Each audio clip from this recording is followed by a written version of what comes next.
नमस्कार दोस्तों, स्वागत है आप सभी का हमारे यूट्यूब चैनल ऑब्जेक्टिव सेंटर पर।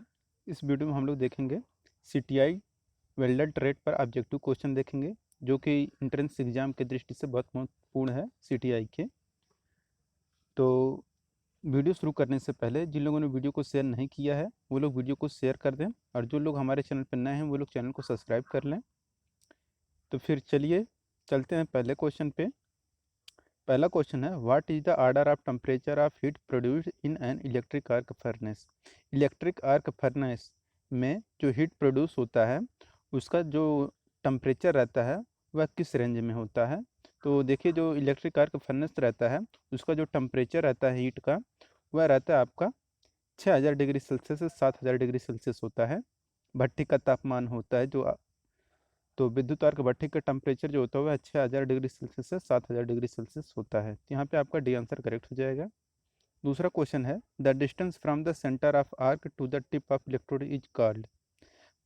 तो आर्क के सेंटर और टिप, इलेक्ट्रोड के टिप के बीच का जो डिस्टेंस होता है यह क्या कहलाता है। तो यह आपका कहलाता है आर्क लेंथ कहलाता है। यहाँ पे आपका बी आंसर करेक्ट हो जाएगा, आर्क लेंथ। तीसरा क्वेश्चन है, what is the length of the arc generally. तो आर्क का जो लेंथ होता है, लंबाई, यह लगभग कितना होता है। तो देखिए, जो आर्क की लंबाई होती है यह आपका 3 mm से लेकर 4 mm तक के हो सकता है। तो यहाँ पे आपका 3 का सी आंसर करेक्ट हो जाएगा। चौथा क्वेश्चन है, इन an arc welding process the high quality alternator function that what frequency.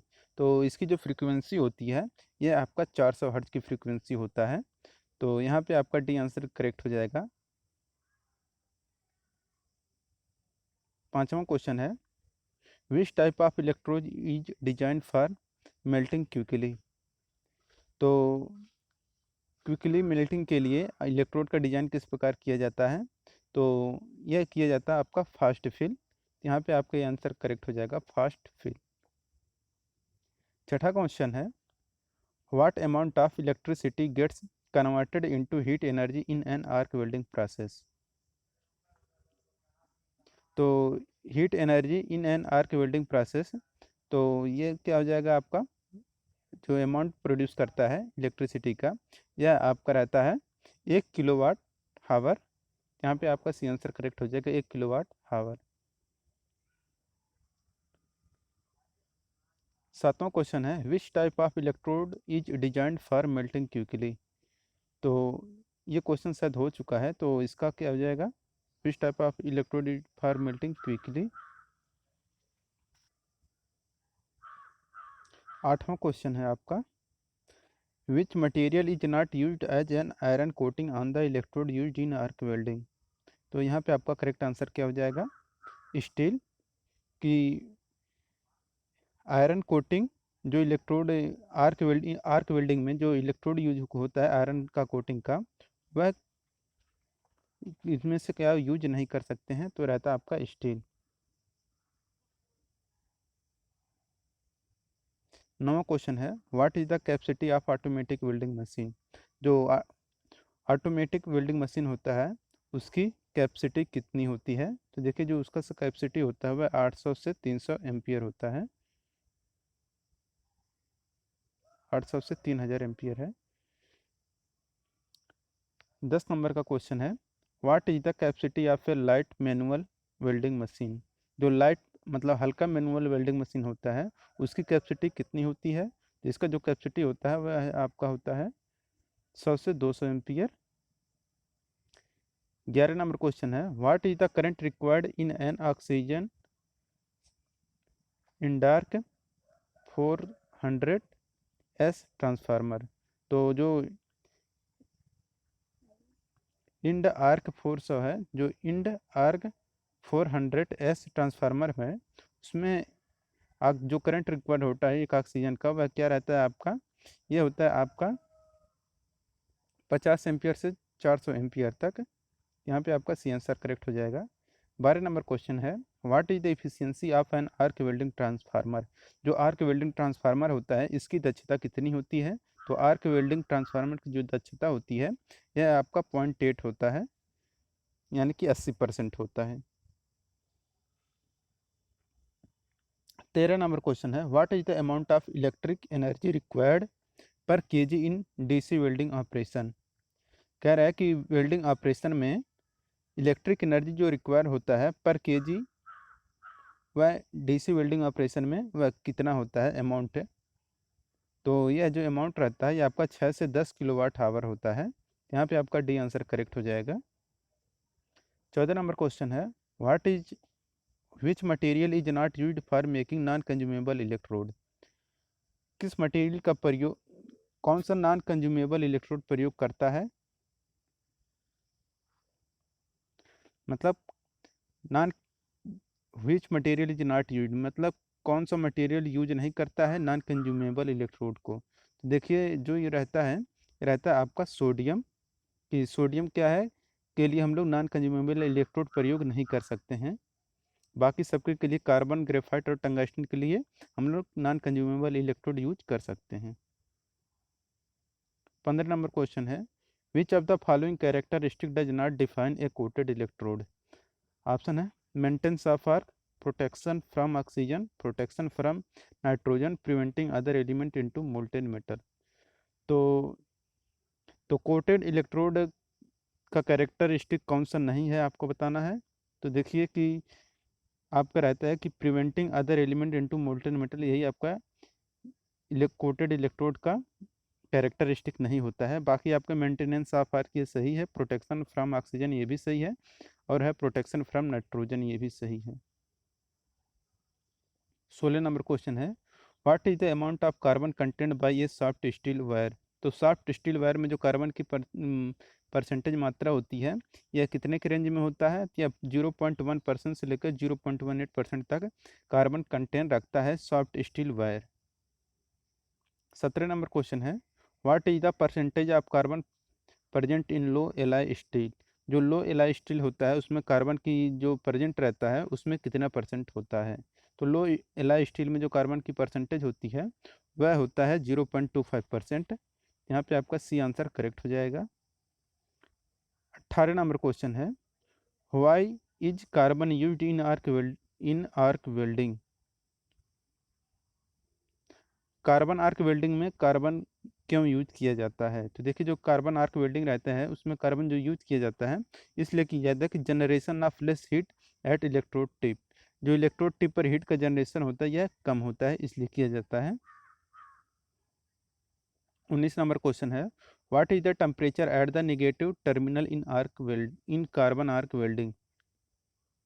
तो कार्बन आर्क वेल्डिंग में जो नेगेटिव टर्मिनल रहता है उसका टेम्परेचर कितना होता है। तो जो नेगेटिव टर्मिनल रहता है कार्बन आर्क वेल्डिंग में उसका जो टेम्परेचर होता है यह आपका होता है 3200 डिग्री सेल्सियस। यहाँ पे आपका सी आंसर करेक्ट हो जाएगा, 3200 डिग्री सेल्सियस। 20 नंबर क्वेश्चन है, the process of carbon arc welding is not used for which of the following material. तो वह प्रोसेस कौन सा है जिसमें कार्बन आर्क वेल्डिंग यूज नहीं होता है। तो किस मटेरियल के लिए कार्बन आर्क वेल्डिंग नहीं यूज कर सकते हैं, वह रहता है आपका आयरन। यहाँ पे आपका डी आंसर करेक्ट हो जाएगा, the process of carbon arc welding is not used for which of the following material. तो आयरन अगर आपका मटेरियल है तो उसके लिए हम लोग कार्बन आर्क वेल्डिंग यूज नहीं कर सकते हैं। 21 नंबर क्वेश्चन है, which gas is used as a protection in carbon arc welding. Carbon arc welding में प्रोडक्शन, तो कौन सा गैस एक प्रोटेक्शन की तरह कार्बन आर्क वेल्डिंग में यूज होता है। तो यह होता है आपका कार्बन मोनोऑक्साइड। तो यहाँ पे आपका बी आंसर करेक्ट हो जाएगा, कार्बन मोनोऑक्साइड।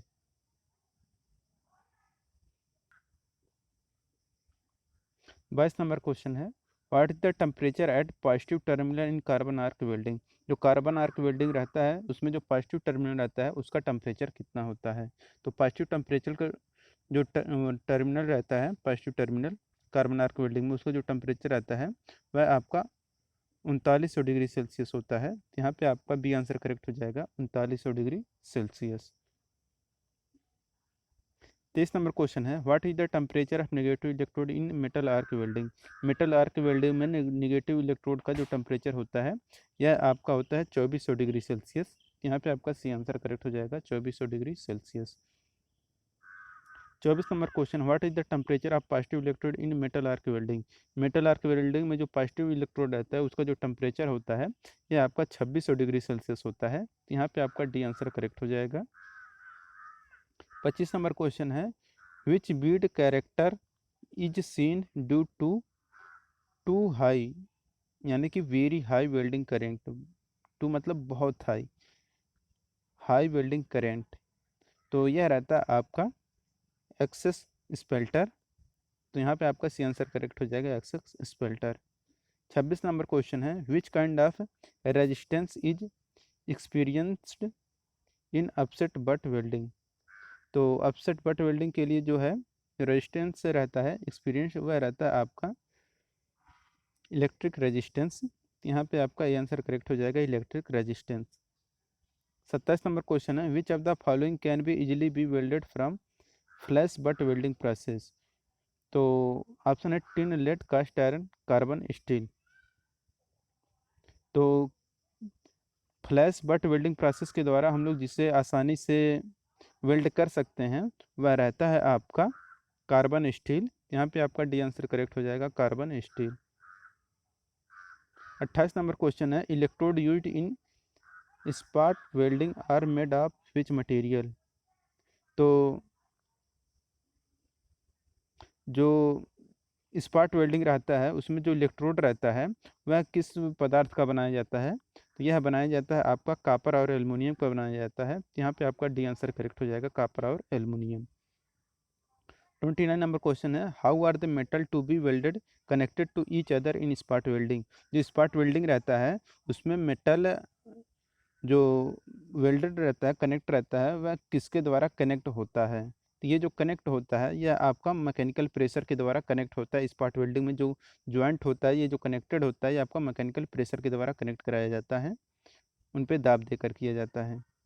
30 नंबर क्वेश्चन है, which of the following method is not used in applying pressure in spot welding process.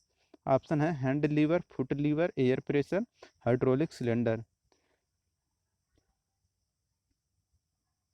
तो स्पॉट वेल्डिंग प्रोसेस में जो प्रेशर अप्लाई होता है तो उसमें कौन सा प्रोसेस हम यूज नहीं कर सकते हैं, तो यह रहता है आपका हैंड लीवर। तो यहाँ पे आपका ये आंसर करेक्ट हो जाएगा। 31 नंबर क्वेश्चन है, which of the thickness can steel be welded using spot welding process.